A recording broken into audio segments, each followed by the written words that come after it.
Hey, so I'm Dylan. That's the entire rest of the team, aka Charlie, and we are Chronos. Chronos is a mobile application that enables you to live your life more intentionally. Now, before we actually dive in and show you the app, we first need to get really, really depressing. That's because we're trying to tackle the single largest regret that people have once they reach old age. Namely, people wish they had spent more time with family and friends. That means less time working, more time doing what you love. And so this regret is not a surprise, it's not new, we all kind of know that. And so the question is, why does it keep on happening? Why do people keep on choosing that extra 30 minutes or an hour at the office instead of going home and having dinner with their family? And we think the fundamental problem here, the fundamental problem is a problem of data. Specifically, that people lack time transparency. All right, so what do I mean by time transparency? So for any given day, any 24-hour period, most of us have a pretty good sense of what we're doing. Time spent sleeping, working, eating, commuting.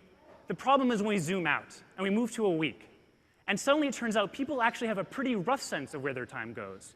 Zoom out to a month, and the problem is more complicated. And the problem compounds itself, so that an hour wasted during the course of a day becomes a day wasted over the course of a month, becomes years wasted over the course of your lifetime. So despite the fact that time is our most valuable resource, we don't really monitor it. It's kind of like we're trying to manage our weight, but we don't even have the scale. But fear not, hope is not lost, because Chronos is that scale. So what we do is we take advantage of the fact that on your body, 24 hours a day are sensors. We passively collect data about what you're doing. We turn that data into insights, and ultimately we make those insights actionable. And we think knowing how you spend your time matters. Because in the words of Bill Nye, yes, the science guy, knowledge is power. All right, I'm going to kick it over to Charlie, and I'll walk through the product. Hi, guys. So like Dylan mentioned, one of the core goals with Chronos is to help you live your life more intentionally. So how do we do that? Well, so living intentionally can mean different things to different people. So for me personally, it meant spending more time out socially, and specifically more time with my girlfriend, Gina. So in 3 ways we can do that. This first view I'm showing you here is our map view. All this data is collected entirely passively. Each one of these represents a significant location on the map where I spent time. Let me kick it over to the iPhone. Oh. Maybe? Sorry. Oh, there we go. So like I said, this is the map view. Each one of these icons represents a place where I spent a significant amount of time. All this is done entirely passively, so no more checking in.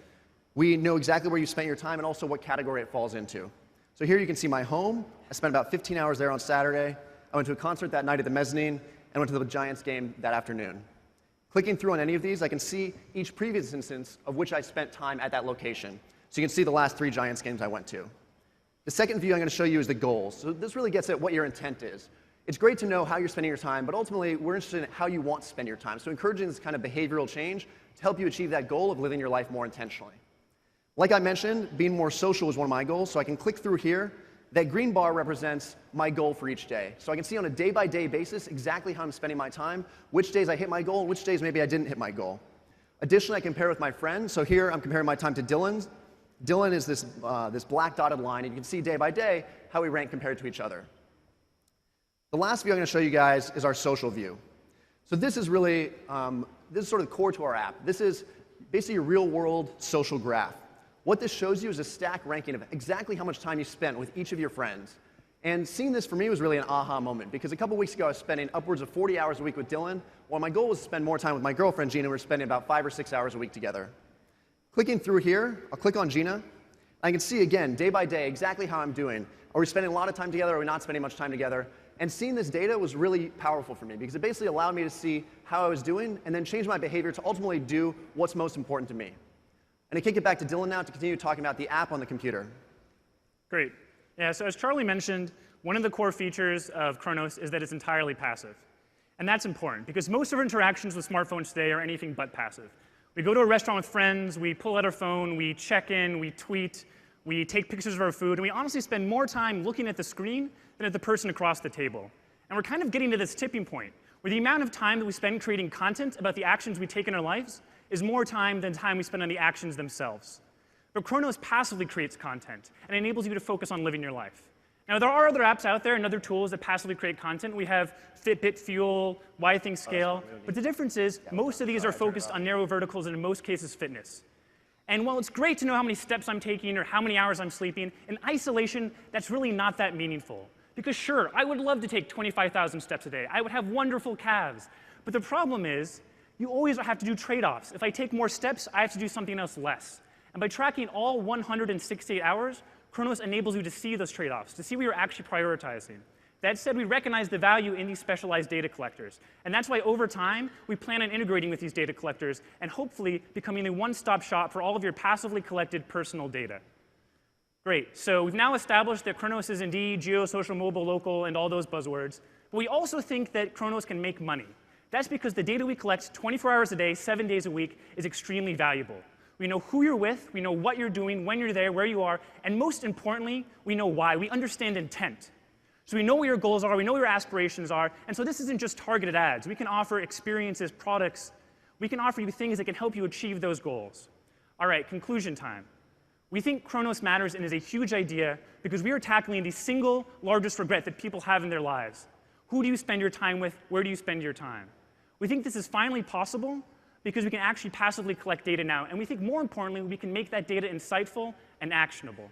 And finally, at Chronos, we say, hey, it's about time.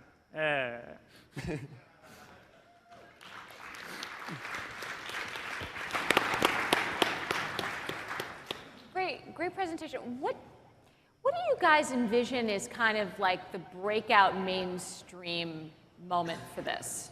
I think one of the things we found most useful so far, kind of testing in friends and family, so this is like our real official launch here, is that particularly amongst like significant others and kind of we're figuring out that work-life family balance is where it is the strongest. And I think what happens is that people oftentimes feel they're very busy. They have all these obligations. I need to be at work. I need to be at work. And we kind of want to ask people to say, do you really need to do that? And by kind of forcing people to be held accountable to how much time are you spending with your girlfriend? How much time are you spending with your son or your daughter? It kind of has that, again, to Charlie's point, that aha moment where you're like, wow, I really am not living my life the way I want to. And so our hope is to be mainstream and to target that kind of a population. I think it's a really cool idea in space and something we think about a lot. Do you view this as a utility or a social product? And if it's a utility, how do you get people to feel urgency? Yeah, I think so. I think we've kind of struggled with that a little bit, but I think honestly we came down on the side of utility. Because I think with a social product it's hard. You kind of have to figure out how do I get that magical dopamine trigger, and it's kind of a random luck. And so we said if we make a product which is so easy to use, that it requires no work whatsoever on the part of the user, even if we provide a little bit of benefit, they'll want to use it. And so what we have right now, it's the first version. And we think it does provide benefit. We do think it is useful. And so we do think for some people right now, this product as it stands is so little work that the benefit it provides is worth it. And the way we think about it too is there is that social aspect, but there's also individual utility. Is the data public?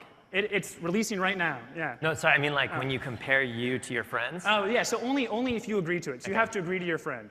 And so basically for us, it's very much about private data. We don't want to be Google Latitude and broadcast everything out there. And so it's sign up the app, you have no friends to start with, you track your own time.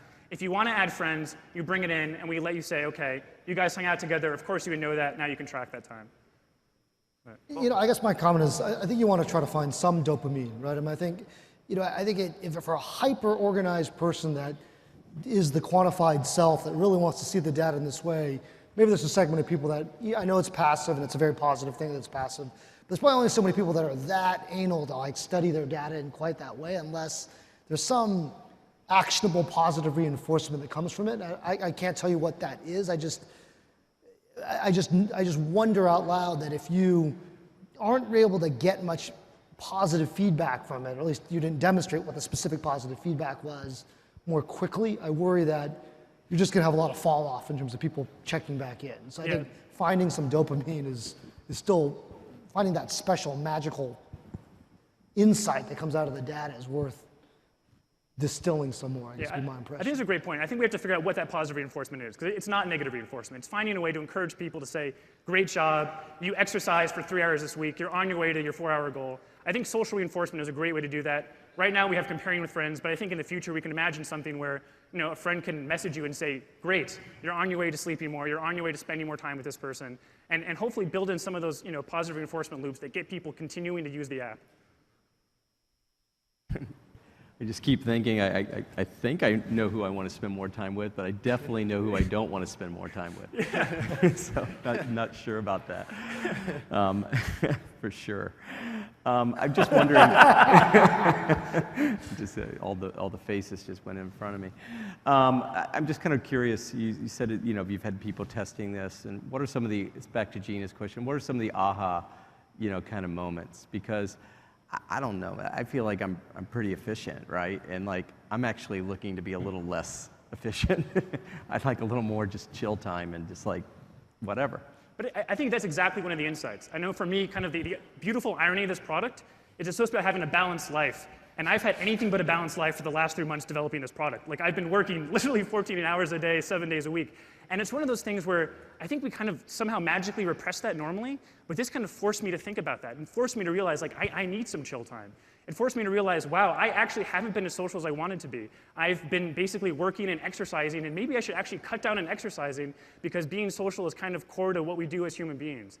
And so some of these things which I took for granted, which are just, work is good, exercise is good, other stuff will kind of fit in, that I've actually had to reevaluate.